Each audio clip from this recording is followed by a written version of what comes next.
اب سوال یہ پیدا ہوتا ہے کہ ہم اپنے اوقات کی منصوبہ بندی کس طرح کریں کہ جس سے ہمارا دن بہترین اور پروڈکٹیو ہو۔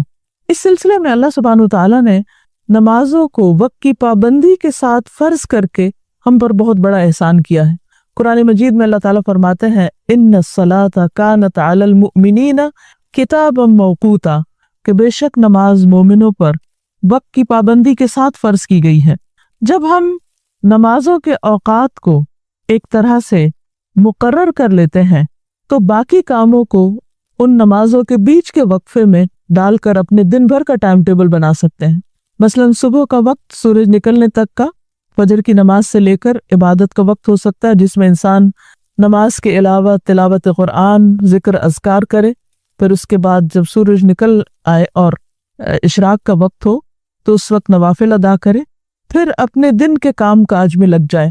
جو بھی کسی کا کام ہے، کوئی جاب کرتا ہے یا کوئی طالب علم ہے یا کوئی تاجر ہے یا مزدور ہے، خواتین ہیں، گھر کے کام کاج ہیں، تو ظہر تک کا وقت بھرپور طریقے سے خوب جان مار کر انسان کو اپنے کام میں لگانا چاہیے۔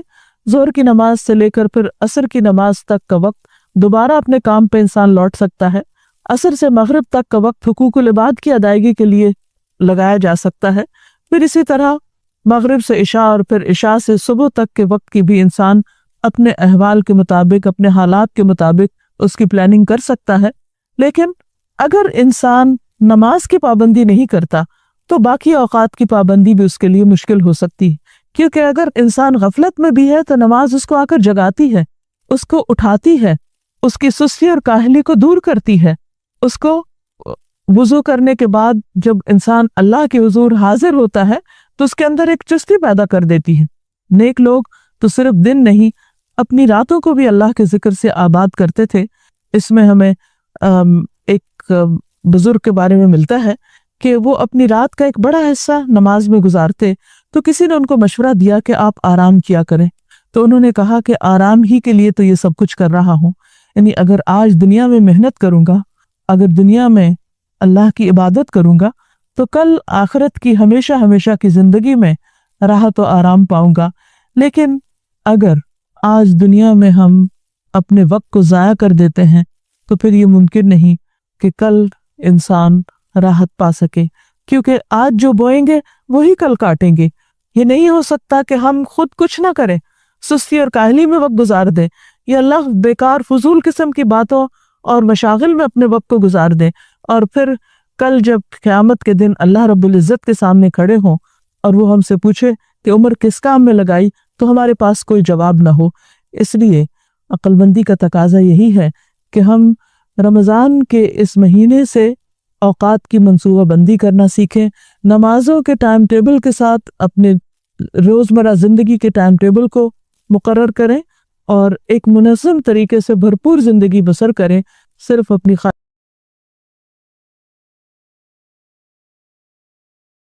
خواہشات آرزوؤں پر ہی نہ میں ڈال ہماری مدد فرمائے۔ دعوانا ان الحمدللہ رب العالمین۔ السلام علیکم ورحمۃ اللہ وبرکاتہ۔ ڈاکٹر فرحت ہاشمی صاحبہ کے مستند بیانات سننے کے لیے ہمارے چینل قرآنک پلس کو سبسکرائب کریں۔ یہاں قرآن و حدیث کی روشنی میں حقیقی رہنمائی اور روحانی ترقی کے خزانے ملیں گے۔ ابھی جڑیں اور دین کو گہرائی سے سمجھیں۔ ڈاکٹر فرحت ہاشمی صاحبہ کے مستند بیانات سننے کے لیے ہمارے چینل قرآنک پلس کو سبسکرائب کریں۔ یہاں قرآن و حدیث کی روشنی میں حقیقی رہنمائی اور روحانی ترقی کے خزانے ملیں گے۔ ابھی جڑیں اور دین کو گہرائی سے سمجھیں۔ نحمدہ ونصلی علی رسولہ الکریم، اما بعد، فاعوذ باللہ من الشیطان الرجیم، بسم اللہ الرحمن الرحیم، رب اشرح لی صدری ویسر لی امری واحلل عقدۃ من لسانی یفقہوا قولی۔ السلام علیکم ورحمۃ اللہ وبرکاتہ۔ حضرت عائشہ فرماتی ہے کہ جب رمضان کا آخری عشرہ شروع ہوتا تو نبی صلی اللہ علیہ وسلم عبادت کے لیے کمر بستہ ہو جاتے، راتوں کو جاگتے اور اپنے اہل خانہ کو بھی جگاتے۔ سارے رمضان میں ہی بھرپور عبادت کرتے، لیکن آخری عشرے کا خاص طور پر اہتمام فرماتے، اور صرف خود نہیں بلکہ اپنے گھر والوں کو بھی جگاتے۔ ہمیں بھی چاہیے کہ ہم عبادت کا ایک ماحول پیدا کریں، خود بھی، اہل خانوں کو بھی، دوست احباب کو بھی، اور باقی لوگوں کو بھی اس پر آمادہ کریں، اور جب کوئی کام مل جل کر کیا جاتا ہے تو وہ کام آسان بھی ہو جاتا ہے۔ ایک اور حدیث میں آتا ہے، حضرت عائشہ فرماتی ہیں، کانا رسول اللہ صلی اللہ علیہ وسلم یجتہد فی العشر الاواخر ما لا یجتہد فی غیرہ۔